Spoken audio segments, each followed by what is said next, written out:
Semangat pagi di hari Rabu 18 Agustus 2021.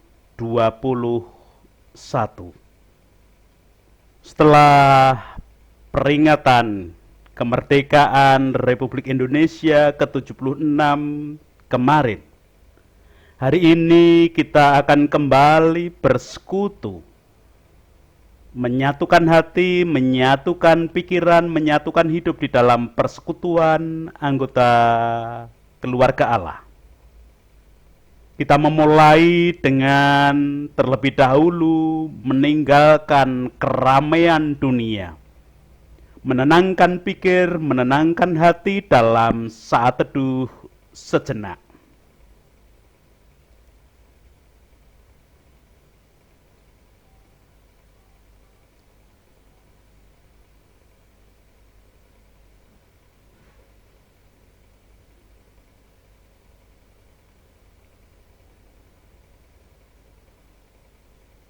Pertolongan kita hanya berasal dari Allah yang telah menciptakan langit, bumi, beserta segala isinya.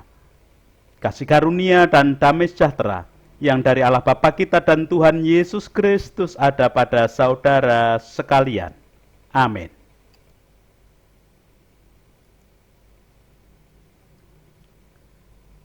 Anggota keluarga Allah, salah satu artikel Kompas memberikan penjelasan tentang mengapa air dan minyak tidak bisa menyatu. Minyak yang tumpah di laut selalu terlihat di permukaan. Oli motor yang jatuh dalam genangan air juga terlihat berkilau. Bahkan minyak salad juga tidak bisa bercampur dengan saus salad. Dilansir dari Scientific American, air dan minyak tidak bisa bercampur karena sifat molekulnya yang berbeda. Molekul air adalah molekul polar.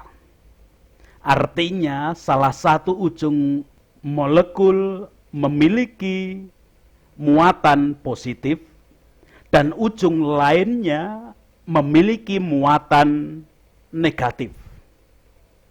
Sehingga molekul air selalu berkaitan. Polar ini membentuk ikatan hidrogen yang sangat kuat satu sama lain. Molekul gula dan garam bisa bercampur dengan air karena memiliki molekul polar yang sama dengan air. Sedangkan minyak memiliki jenis molekul nonpolar. Molekul ini hanya bisa bersatu dengan molekul nonpolar lainnya. Saat air dan minyak diguncangkan dalam sebuah botol, memang akan terlihat bercampur untuk beberapa saat. Setelah itu keduanya akan mulai berpisah lagi.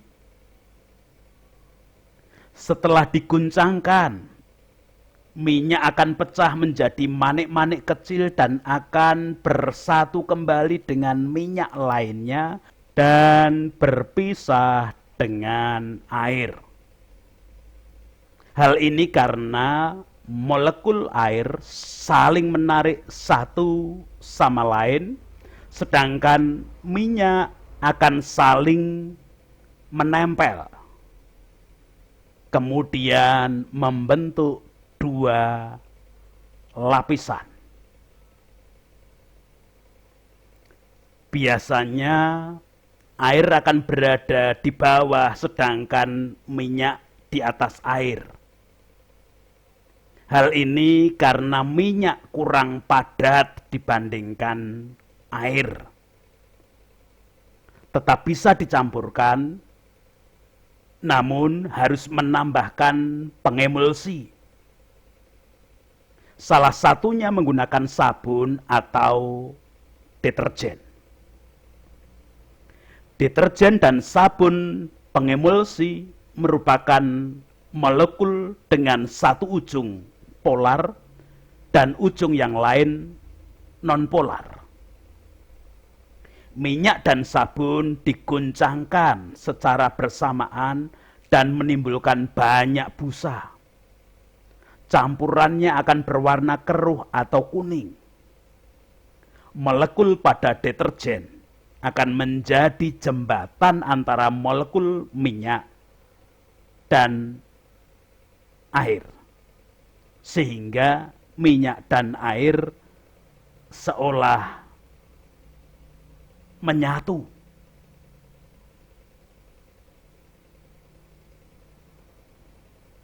Bagai air dengan minyak, demikian seharusnya antara niatan hidup orang percaya dengan niatan hidup orang fasik. Orang percaya adalah orang yang mengakui pertolongan dan penyertaan Tuhan. Mengapa? Karena orang percaya mengakui adanya kuasa Tuhan, maka niatan hidupnya adalah mempercayakan diri hanya kepada Tuhan sebagai penguasa tersebut. Sedangkan orang fasik sama sekali tidak mengakui kuasa Tuhan, maka niatan hidupnya hanya menuruti nafsu dan keinginan kedagingannya. Sekalipun harus merugikan pihak lain, namun jika nafsunya, keinginan dagingnya bisa terpenuhi, maka ia tetap melakukan. Daud sebagai raja yang disegani mengungkapkan nazarnya perihal niatannya untuk tidak menyatu dengan orang fasik. Leksionari bacaan tanggapan hari ini memberikan kesaksian kepada kita. Mazmur 101. Seorang raja bernazar. Mazmur Daud. Aku hendak menyanyikan kasih setia dan hukum. Aku hendak bermazmur bagimu ya Tuhan. Aku hendak memperhatikan hidup yang tidak bercela. Bilakah engkau datang kepadaku? Aku hendak hidup dalam ketulusan hatiku di dalam rumahku. Tiada kutaruh di depan mataku perkara dursila. Perbuatan murtad aku benci. Itu takkan melekat padaku. Hati yang bengkok akan menjauh daripadaku. Kejahatan aku tidak mau tahu. Orang yang sembunyi-sembunyi mengumpat temannya, dia akan kubinasakan. Orang yang sombong dan tinggi hati, aku tidak suka. Mataku tertuju kepada orang-orang yang setiawan di negeri, supaya mereka diam bersama-sama dengan aku. Orang yang hidup dengan cara yang tak bercela akan melayani aku. Orang yang melakukan tipu daya tidak akan diam dalam rumahku. Orang yang berbicara dusta tidak akan tegak di depan mataku. Setiap pagi akan kubinasakan semua orang fasik di negeri. Akan kulenyapkan dari kota Tuhan semua orang yang melakukan kejahatan. Demikian kesaksian Mazmur 101.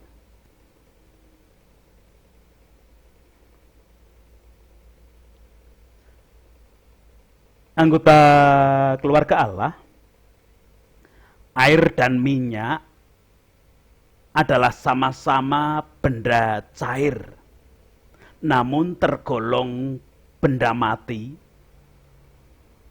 hingga kondisi dan keadaanlah yang membuat tidak bisa menyatu, selain ditambahkan deterjen terlebih dahulu. Itu pun sebenarnya tidak menyatu, hanya karena deterjen memiliki molekul polar yang bisa melekatkan air, dan deterjen juga memiliki molekul nonpolar yang menyatu dengan minyak. Sedangkan antara orang percaya dengan orang fasik adalah sama-sama makhluk hidup yang diberi bekal, akal, dan hati oleh penciptanya. Sumber hidup antara orang percaya dengan orang fasik adalah sama. Maka hanya niatan dalam hiduplah yang harus memisahkan antara orang percaya dengan orang fasik. Adapun niatan hidup itu ada di dalam hati yang harus terus-menerus dijagai dan dikuatkan oleh diri sendiri. Guna menjagai dan menguatkan niatan diri itulah Raja Daud mewujudkannya dalam Nazar.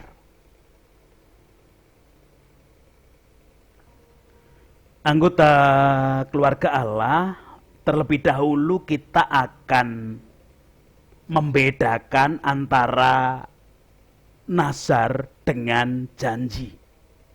Sama-sama berawal dari niatan diri. Niatan diri dalam hubungan dengan sesama manusia biasanya disebut janji. Sehubungan kedudukan, harkat, martabat manusia satu dengan yang lain sama, maka janji seringkali diwujudkan dalam ikatan yang kemudian diberi sanksi. Sanksi diberikan dengan tujuan agar tidak ada yang dirugikan di antara manusia itu sendiri. Itu tentang janji, niatan dalam diri yang kemudian antar manusia yang disebut dengan janji. Namun nazar lebih dari janji yang terjadi antar manusia. Nazar adalah pernyataan diri berserah kepada Allah.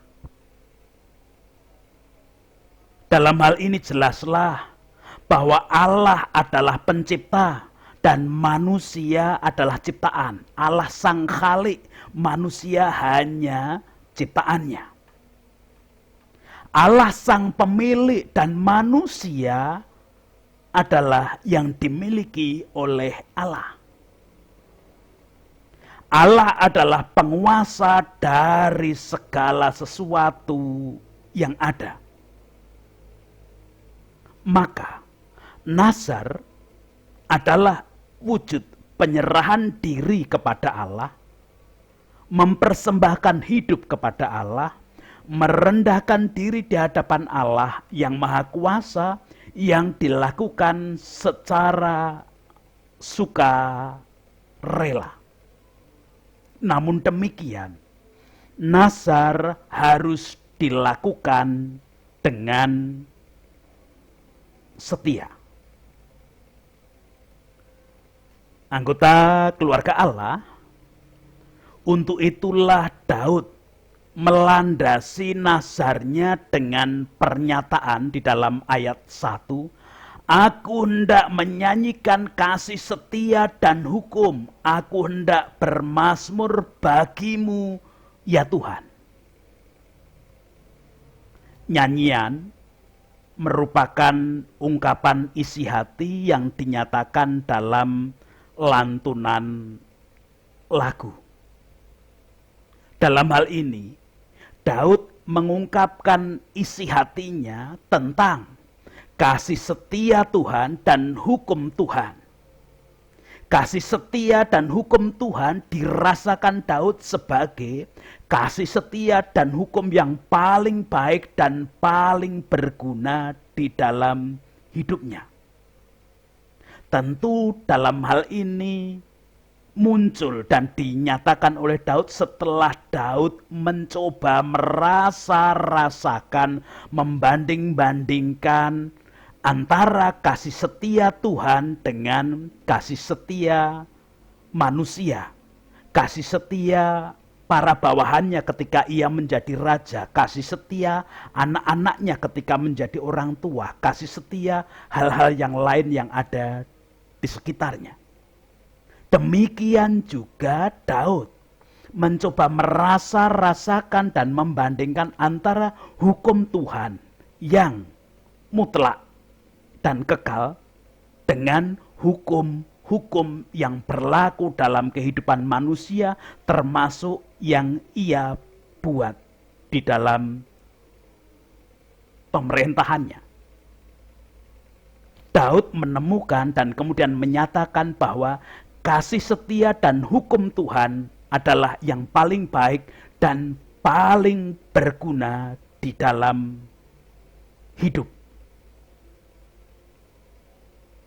Anggota keluarga Allah, berhubung dengan perasaan bahwa kasih setia dan hukum Tuhan yang terbaik, yang paling berguna bagi hidup, maka Daud bernazar tidak akan hidup bercela, akan tulus hati, matanya jauh dari perkara dursila, membenci kemurtatan, berhati lurus, dan lain sebagainya seperti yang ada dalam bacaan Mazmur 101 tadi. Guna mendukung nazarnya, Daud menyatakan di dalam ayat 6 demikian. Mataku tertuju kepada orang-orang yang setiawan di negeri, supaya mereka diam bersama-sama dengan aku.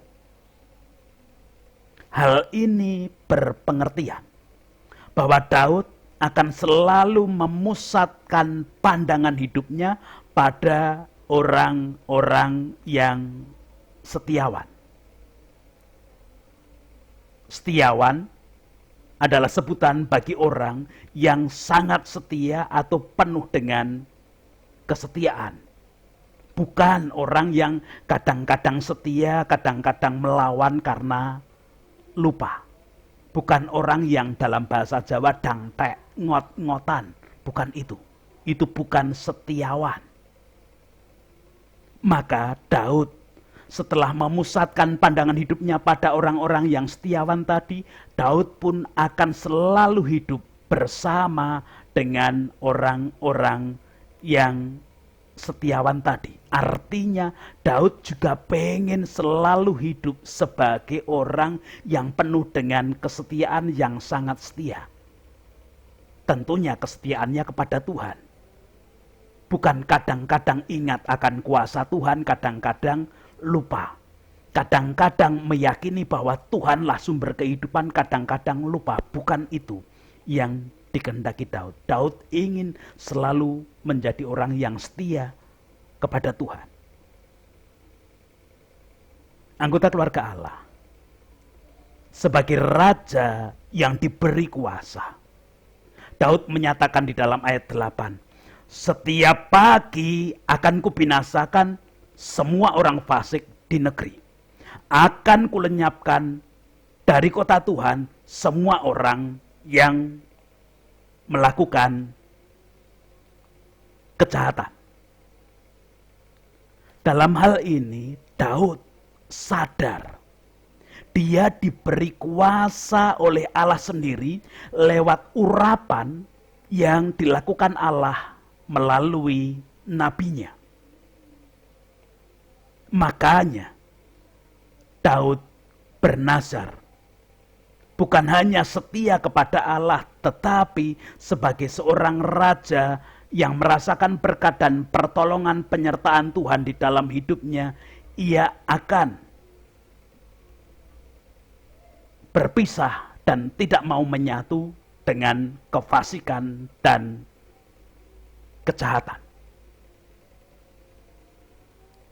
Anggota keluarga Allah, kita patut meneladan kepada Daud yang bernazar akan selalu memisahkan diri dari orang fasik dan orang-orang jahat. Mari kita mulai dari hati yang merasakan kasih setia, penyertaan, pertolongan Tuhan yang tiada pernah berhenti. Mengungkapkan niatan hati lewat nazar, kita lakukan sebagai persembahan penyerahan hidup hanya kepada pertolongan Tuhan. Rendah hati di hadapan Tuhan kita wujudkan karena kesadaran kita bahwa Tuhanlah yang Maha Kuasa. Di samping itu, kita juga harus tetap sadar dan mengakui bahwa sebagai anggota keluarga Allah kita sebenarnya adalah juga orang-orang yang telah diurapi lewat hambanya, hamba Tuhan, dalam baptisan yang kita terima. Jangan pernah lupa bahwa dalam baptisan itu setiap anggota keluarga Allah diberi kuasa untuk mengalahkan roh jahat. Tuhan memberkati kepada setiap anggota keluarga Allah. Amin.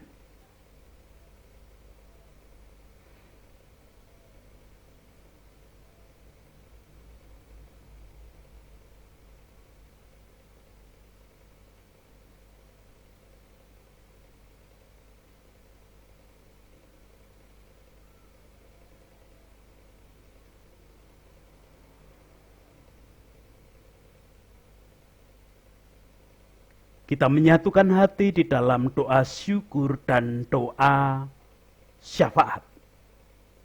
Kita berdoa bersama. Puji, hormat, dan syukur kemuliaan hanya bagi nama Allah yang hari ini menolong kami, mengingatkan kami lewat nazar Raja Daud. Sebagai raja yang Engkau beri kuasa, Daud menyatakan diri hendak setia kepada Tuhan. Daud menyatakan diri akan memisahkan diri dari kefasikan dan kejahatan. Sebagai anggota keluarga Allah yang telah menerima pengurapan di dalam baptis, di mana melalui baptis kami juga diberi kuasa untuk mengalahkan roh jahat, selayaknya kami belajar meneladan kepada Daud. Engkau layakkan hari kami, hari ini, yang akan kami jalani untuk mewujudkan nasiar kami, mewujudkan apa yang menjadi kehidupan kami di bawah terang kasih kuasa Tuhan saja. Engkau menolong, Engkau menopang apapun yang kami lakukan di dalam setiap aktivitas kerja. Melalui tangan kami, melalui mata kami, telinga, mulut, hidung, hati, perasaan, dan semua anggota tubuh kami. Kami boleh mewujudkan nasiar di dalam kesetiaan kepada Tuhan saja. Bahkan tatkala di antara kami anggota keluarga Allah merasakan kelemahan ragawi, di dalam keterbatasan ragawi itu pun kami akan tetap mewujudkan nazar kesetiaan kami kepadamu, karena kami yakin akan kuasamu yang melebihi segalanya, bahkan kuasamu yang akan menopang, menolong kehidupan kami. Mengajak anak-anak kami belajar menikmati kasih setiamu, sehingga juga selalu mewujudkan kesetiaan sebagai nasiarnya. Engkau pun berkuasa atas kehidupan anak-anak kami. Kalaupun ada di antara mereka bersekolah, belajar secara daring, jarak jauh, ataupun ketika bertatap muka dengan waktu yang terbatas, dengan segala kondisi pandemi yang terjadi, Tuhan berkuasa sebagai pengayom sumber kebijaksanaan dan kebaikan. Sekarang sebagai anggota keluarga Allah yang bernazar untuk setia kepada Tuhan seperti Daud, kami berdoa untuk bangsa dan negara kami. Melalui para pemimpin, wakil rakyat, tokoh masyarakat, tokoh agama, semua komponen bangsa dan negara, termasuk para medis dan masyarakat. Biarlah semua tetap menjalani kehidupan di dalam tangan kasih kuasa Tuhan. Penanganan pandemi, baik oleh aparat pemerintahan, oleh aparat keamanan, oleh para medis, dan semua komponen bangsa dan negara, termasuk masyarakat, ketika menggunakan tata cara protokol kesehatan, Tuhan pun menopang, merawat, menolong bagi kehidupan semua. Program vaksin dalam segala kondisi dan keadaan tetap kami haturkan. Bahu-membahu membangun kehidupan kerukunan, toleransi, biarlah kasih setiamu yang ada, karena kami sadar bahwa di dalam kehidupan ini berawal dari masing-masing yang berbeda, namun Tuhan pakai untuk satu kesatuan yang lebih baik. Terlebih ketika kami diajak untuk memasuki kehidupan Indonesia tangguh, Indonesia tumbuh, Tuhan pun berkuasa sepenuhnya. Itu doa kami. Ampuni dosa kesalahan kami kalau dalam kehidupan ada yang tidak sesuai dengan kehendak-Mu. Memohonkan ampun bagi para pemimpin, wakil rakyat, tokoh masyarakat, tokoh agama, dan semua komponen bangsa negara ini. Di dalam Kristus kami berdoa. Amin. Sekarang bersama-sama melanjutkan kehidupan di dalam bernazar untuk setia kepada Tuhan. Bernazar untuk selalu memisahkan diri dari kefasikan dan kejahatan.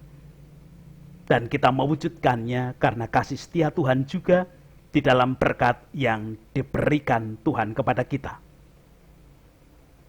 Kasih karunia dan damai sejahtera yang dari Allah Bapa kita dan Tuhan Yesus Kristus di dalam persekutuan dengan Roh-Nya yang kudus turun tercurah, melingkupi, menguasai, mengarahkan, melayakkan setiap anggota keluarga Allah, bernazar dan mewujudkan nazar di dalam kehidupan setiap hari untuk setia kepada Allah, jauh dari fasik dan kejahatan.